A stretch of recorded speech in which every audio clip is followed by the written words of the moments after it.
Next, number 5. Medyo familiar na kayo dito. Daro to omoimasu. Daro to omo. So, to tell about something you think may true but are not sure of. So, familiar kayo sa to omoimasu sa pattern minsan? I think. But, dati nung naglagay-lagay tayo ng percentage kung gaano kayo ka-sure. Pag to omoimasu, I pang 50-50 kayo. Pag don't. daro, yung daro or desyo, minasang, is onaji, di ba? Plain form lang si daro. Yes ka? Yung daro dito minasang is desyo natin. Naintindihan ba? Yung probably natin nung sa N4. Pinagsama lang Desyo. daro to, umo. Pero pag daro to, umiyasang, usually ginagamit kasi yan pag yung talagang wild guess lang. Kaya yung talagang hindi tayo sure na Mm. sure. Kung baka mas mababasa ba to, umo yung mas yan. Okay? Yes ka, minasang. Dadya ba, minasang? Yes ka. Right. Yan. Conjugation, syempre, since daro, verb plain, daro, to umo, i-adjective plain form na adjective da, then noun da, minasang. Yes ka. At ito mati, ba't da to?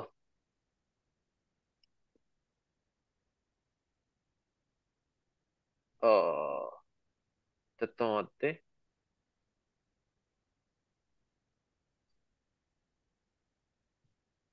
Ang alam ko, walang da to pag daro. I-double check ko mamaya minsan alam ko walang da yan. Kasi da na eh. Di ako sure. Na adjective lang sensei. Wala siyang da. Na de show? Hmm. Da de show? Wala pang da. Noun. Tamate? Saan ba yung book ko yun? Hindi ko na alala yung mali ata na i-type ko. Hmm. Ito tamate na.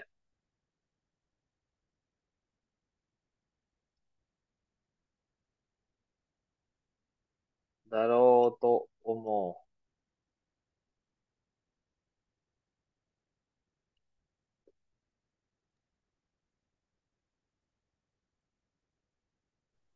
Sensei, ano pong gamit niyong book? Yung try to na libro. Try and tree? Meron ako Try niyan, to. sensei. Try. Try and tree. Yung green po na book. Hindi ko naman nung cover nito kasi soft copy. Hmm. Futsuke. Futsuke daro. Yami no daro.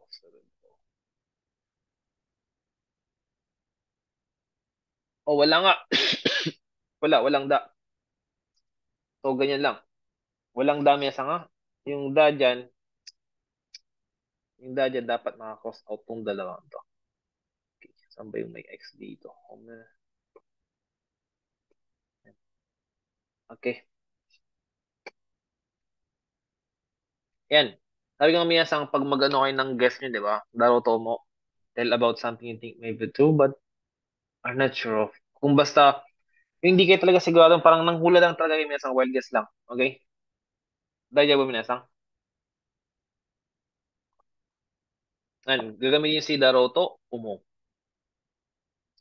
Yeah. Example natin. Tabun, kono ame wa, gogo, yamu daro to omo. Daro to omoimasu. Okay, mas na kami nasang. So, ano yung iniisip niya dito? I think, usually I I think pa yun. think I this think, rain will stop this afternoon.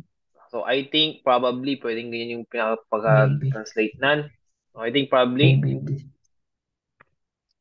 stop, di ba? Yamu. So, mag-stop yung train sa gogo, ng gogo Hapon. minasang hapon. For example, umaga ngayon.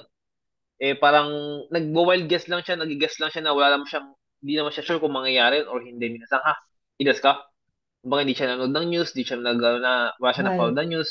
Nag-guess lang siya na, baka mamayang hapon siguro titigil na yan. Di ba may mga na instances tayo na hindi tayo nagbe-base sa mga hindi tayo nagtingin sa mga apps, hindi tayo nagtingin sa mga news. Ano yung mamayang hapon titigil na yan, mag lang tayo, di ba? Yan. Yan yung gamitin yung pattern. Daro to, umomi na sang. Okay? Eto naman, gaikoku de, hitori gurashi o suru no wa sabishi daro to umo. So, hitori gurashi, minasang, living alone, Alone. minasang, ha? Right. Tumira mag-isa. Okay? May mga sa apartment, mag-isa lang sa inyo yan. Hitori gurashi yan. Okay, may sa kami Hmm. minasang. Ay, wakarimashita. Tsunowa, sabishi, I think, malungkot yung Nag-isa. tumira mag-isa sa foreign countries minsan sa ibang bansa. Okay ba sa kami minsan? Pero syempre, di Ay, naman lahat, di ba? Yun lang ang ano niya minsan, ang guess niya. Kasi may mga tao naman na mas gusto mag-isa lang, tama? Hindi lang pare-pares ang tao, tama minsan. はい。じゃあ、ケンさんは今日、病気で学校を休みました。So, si Ken Sang daw minsan ngayong araw, Pahinga umabsent sa sa school. school dahil sa sakit. dahil Illness. sa Illness. sakit. Yuki. So, byoki, minasan. Tabun, 明日も来ないだろうと思う。So, I think di rin Maybe siya darating tomorrow. bukas. Okay? Kahit wala naman siyang minsan, di naman siya alam kung anong sakit niya, di ba? Parang ganun. Hindi mo siya, basta alam nila na absent siya dahil may sakit siya. Hindi naman alam kung gano'ng mas lalaba yung sakit. Parang nag-conclude lang siya na, siguro hindi siya pa rin siya darating bukas. Okay? Or papasok bukas. Yan.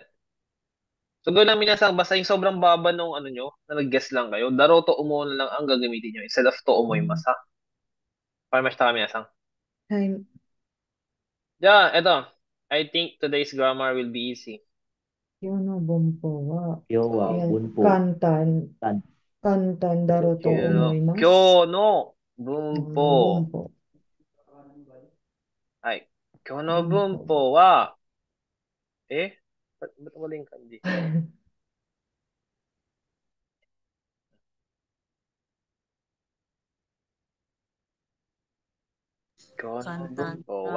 So, kantan. Kantan Daruto Omoimasu.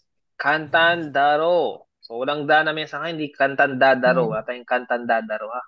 Wala tayong kantan nadaro. Kantan daro to Daruto omo Omoimasu. minasan. Okay? Daro to omo. Omo. Today's grammar will be difficult. Okay? Parehas lang naman. Mazukashi. Daruto Omo. So, palitan natin yung kantan ng Mazukashi. Muzukashi. Minasan. Inas ka? Plain form pa yun. Muzukashi daro to omo. I think it will rain tomorrow. Ashita. Ashita. Amega. Amiga. Furuto Omo. Hai. Furu daro to. Furu Daruto Omo. Lagi na yung daro to omo. Okay? Ay, last 4 minutes na tayo. Ay, hindi na tayo abot.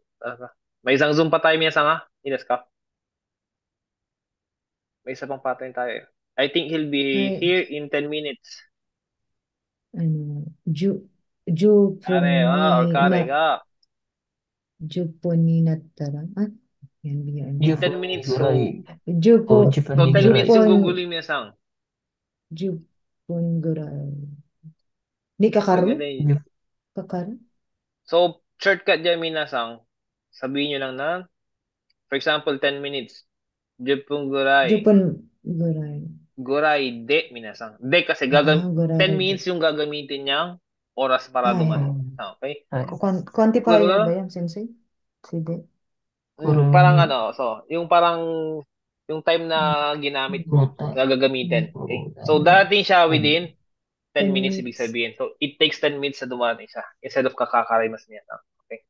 For example, mag-aaral ako ng 2 hours. Nijikande, benkyo shimashita. Nag-aaral ako ng 2 hours. 2 hours yung ginamit niya na sa pag-aaral. So, ganyan. Okay? So, ibig sabihin, andito, 10 minutes yung gagamitin niya para makarating niya. Okay? Or mag-google niya, 10 minutes. 10分ぐらいで来るだろうと思う。だろうと思う。だろうと思う。皆さん。Okay? So, yun. Yun ang pattern number 5 natin, si daro to umo. So, plain form yan sa nga. Plain form, daro to umo.